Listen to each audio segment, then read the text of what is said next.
Hi there, and thanks for tuning in to another watercolor demo. I'm Nils Danielsson, and before we begin, I just want to say that if you like this type of content, please consider giving it a like and subscribing to my channel. And also feel free to leave any comments and shoutouts in the comment section.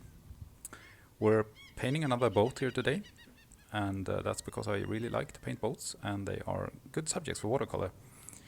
And the main character of this painting is obviously this boat here that's covered in some tarp or something, and that tarp is reflecting the sunlight real nicely. It's a early spring day. It's quite cool in the air. You can hear the seagulls in the background, obviously, as usual. And we're trying to capture the mood with this sort of bright light on a cold, clear spring day here in Stockholm. So I'm sort of making the drawing here and just trying to establish the design of this painting. And as you can see, in the reference photo there are actually 4 boats that we can see, and here I'm actually deciding to leave one of them out. I didn't want this sort of repetitive pattern of 4 boats lying next to each other with sort of equal spacing, so I took the second boat from the left and replaced it with a small dinghy or something. I think that just makes the design of the painting more interesting. Moving on to the sort of skyline with the buildings in the background. And this taller building in the background that you can see here, I'm trying to make that a little bit more pronounced, a little bit bigger, and standing out a little bit more. And that is intentional. I didn't want too much of a sort of horizontal skyline dividing the painting. So I'm taking some liberty here and changing things around a little bit to have a sort of a more interesting silhouette towards the horizon here. Putting in some trees here. Luckily we don't have to paint these trees with a lot of detail. I absolutely hate to paint trees that are up close where you have to paint all the branches and stuff, but these guys are pretty far away and they are backlit, so we'll probably get away with making them quite simplified.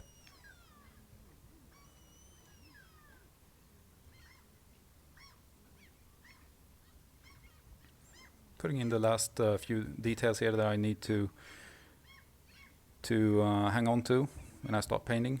Just making some corrections here. We'll try and make this paint this quite loosely as usual, and yeah, focus on the light and mood.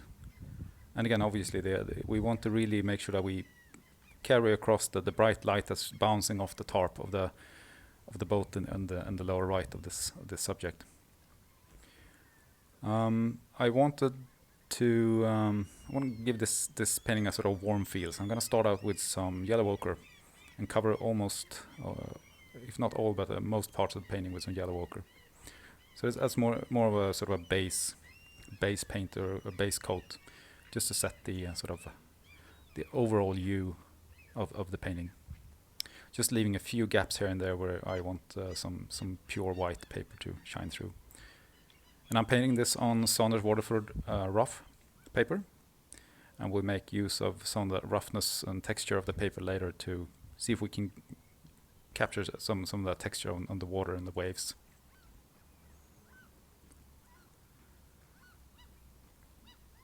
So working around this bright white tarp here quite carefully, otherwise I'm not that careful in this phase of the painting.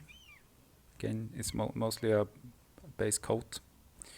Putting in some wet and wet here on the trees, just to establish that they're slightly greener. And these are backlit, so we'll go over them again with some darker values and just leave the edges where the sunlight sort of passes through the leaves. And thus far I've done most of the painting with yellow ochre and some cobalt blue here. Moving on to the sky with a mixture of cobalt blue and some titanium white. And the white is there mostly to enhance sort of the consistency of the paint. I think it behaves a bit more nicely when you're painting wet and wet if you mix up the blue here with some of that white paint. And doing the same to the water just to establish sort of that blue sky reflection in the water. leaving out the bright reflection from the sunlit tarp of that main character boat in the middle.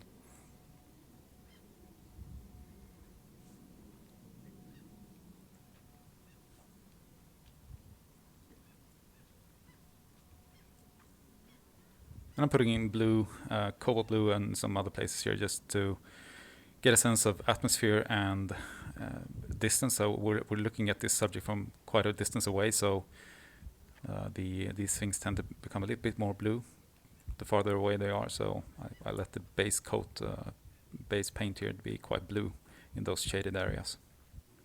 Some final touches to the sky. It's quite important here that we don't make the mistake of leaving the sky too light.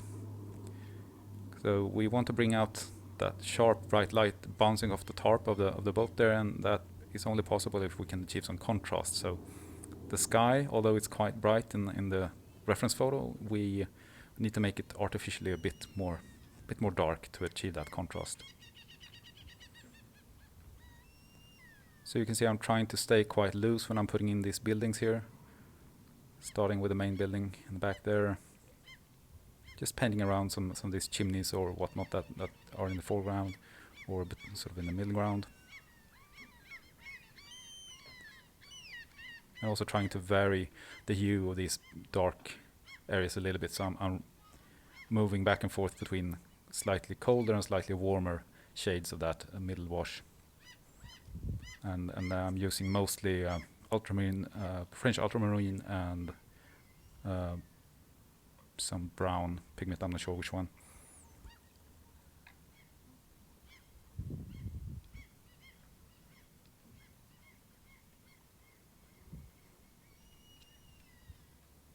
Moving quite quickly here and trying to keep a sort of a light hand and not start to look too much at details, just putting in this second wash and establishing the values essentially. I'm painting around the trees here because again I want the edges of those trees to be, the trees are backlit, so I want the sun to sort of glow through around the edges of the trees. And some of these roofs on the buildings in the background, they're angled in a way that they reflect quite a lot of sunlight as well, so I'm leaving those out here and just let them have that slightly warm yellowish tone of the base painting.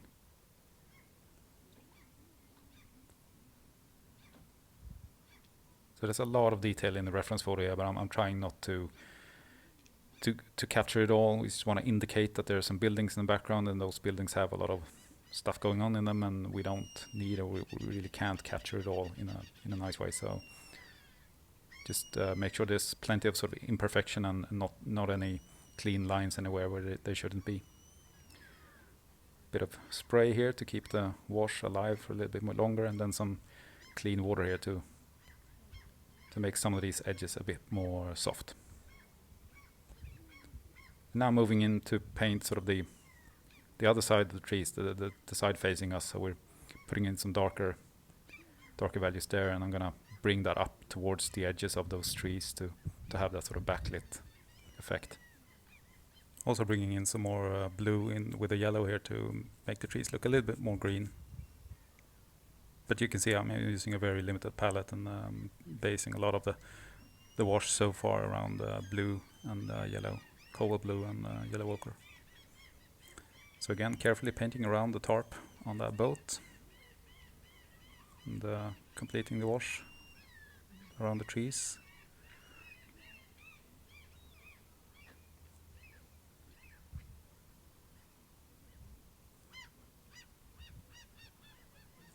And there's also sort of a boardwalk next to the boats on the water that I leave quite brightly lit at this point. Some clean water to lift out some of the pigments here and there to create more variety and texture.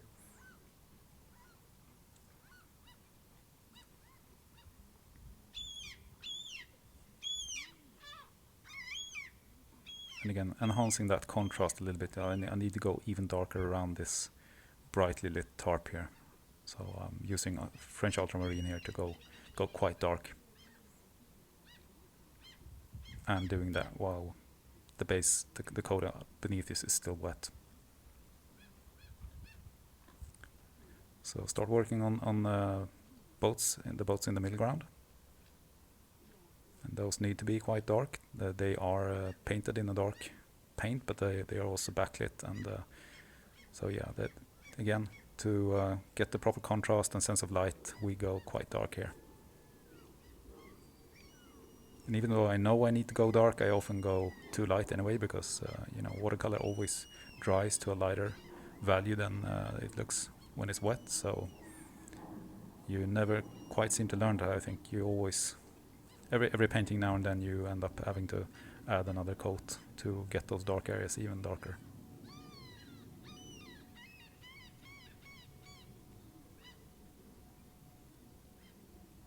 So introducing a little bit of burnt umber here to make the dark wash on this piece of the painting a little bit warmer. And I guess there's some warm light glaring around that boat, and where the sunlight is reflecting towards us. So I guess it makes some sense to have a bit more of warmth here.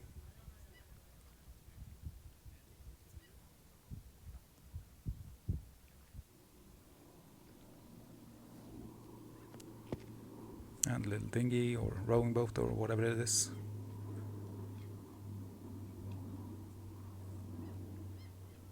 So now I'm trying to capture the tarp here, which is quite interesting. It's a nice feature of the subject, really, because you have a lot of the light bouncing off and reflecting towards us, but also in some parts of the tarp, light is passing through it. And this is an effect that's quite nice if you can capture it. So we have this combination of light passing through and light reflecting off. Just trying to not overdo things here, not too many brush strokes, and trying to resist the urge to sort of paint this with too much detail. And again, adding even more contrast here by darkening the background. Continuing here with the bridge on this fishing boat to the left. Needs to be quite a bit darker, but I want to introduce a slightly different hue. I used a lot of French ultramarine, but on this area I use a bit more cobalt to make it look more like a white painted surface that is backlit and in the shade. And some red on some fender or buoy here.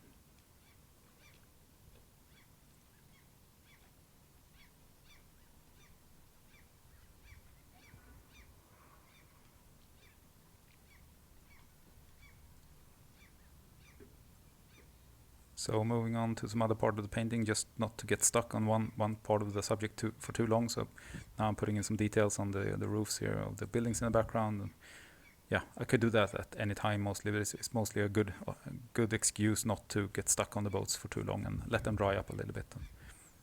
And now that it has dried up a little bit, I can also add these things that you can see shining through behind the tarp on that boat. So there's some kind of framework holding it up behind the tarp. And might as well put in some darker details there on the fishing boat while I have that on my brush. You can see me painting here with a very cheap and sort of distressed synthetic brush. So next up is the water, and this is usually quite fun to paint, and but in this painting it's quite tricky. We don't have like very clear reflections of things in the reference photo, and there's some wind this day. I want to show that this is a windy day and it's a spring day, and so you don't have a very clear reflection in that water surface.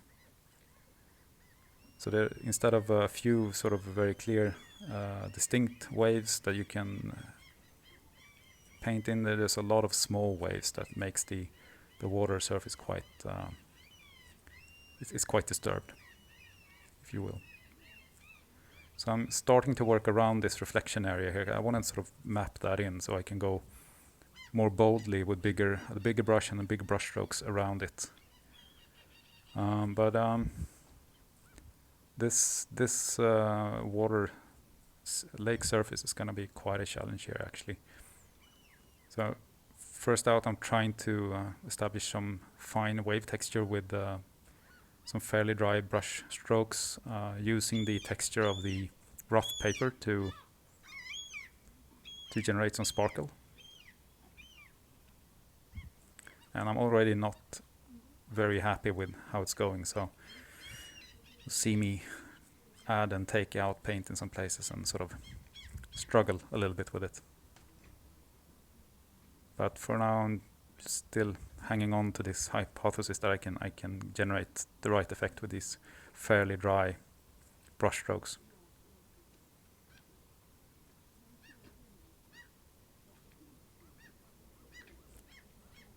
And I would say stroke economy is always a thing when you're painting, but when you're painting water, it's almost more important than any time else. You know, you have to be mindful to not put in brush strokes that don't add to the subject, and I think in this painting I could have done a bit better job. I don't want a lot of details on that water that sort of detracts the attention from that main character of the painting, the boat with the tarp on top of it. So now I'm trying to address this. I'm moving in with a big flat brush here and trying to sort of cover up or enhance the surface a little bit to take the edge of some of those detailed brush strokes I put in. I simply put in too many of them, I think. And yeah, this is the life of a painter. I think sometimes you have to adjust your strategy and work with what you've got. You shouldn't give up too soon. A painting might be going your way or it might not, but usually there's a way to correct and or at least improve on things. And now, just to take my mind off the water for a while, because I was getting quite frustrated, I'm moving on to just introducing some blue. I wanted slightly more sense of atmosphere and distance here on the buildings in the background, so adding a light wash, a very transparent wash of some blue to some places.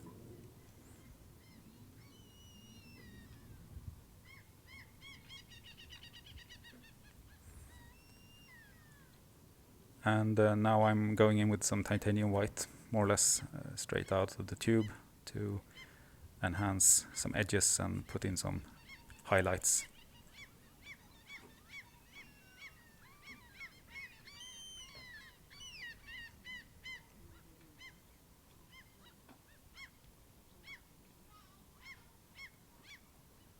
The trick here is not to go overboard with it, because it's a lot of fun to put in these highlights, and there is a tendency that you put it in all over the place, way too many places, and then you may end up with a painting where the spectator doesn't really know where to fixate and what parts of the painting, sort of what part of the story to care about. So try to be mindful and not to go overboard with it.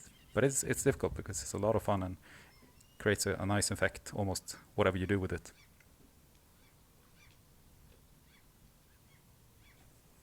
Do I ever need to put in these ropes here? Because it's an important way to let us know that we're looking at boats and they are anchored here by the pier.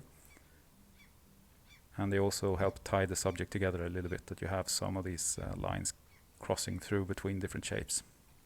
Finally, I'm putting in a few more waves here, and I guess I took too many of the old ones out, and I wanted something that was helping your eye to sort of lead into the picture. So if you start looking at the bottom of the picture, you should be sort of brought back up into the center and to the points of interest. So that's essentially what I'm trying to do with those little waves I added towards the bottom.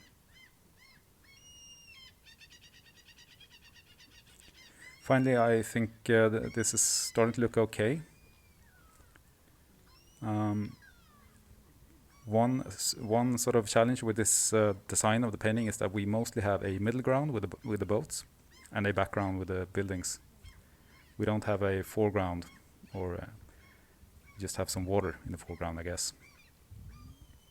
So I think I'm gonna probably put in some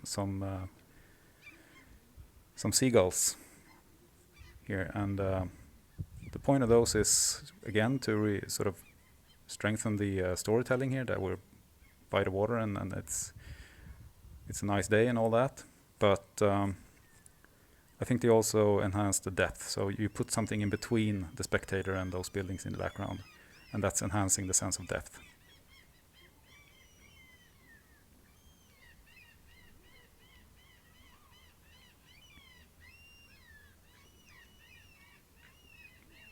I don't pay a lot of attention to the seagulls themselves, but I try to make sure they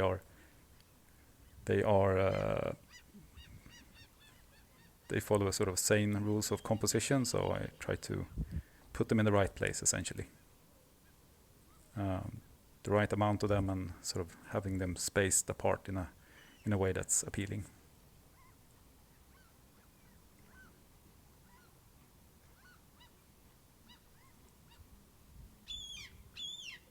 And there we go. If you enjoyed this video and want to see me do more of them, please press like, comment and subscribe.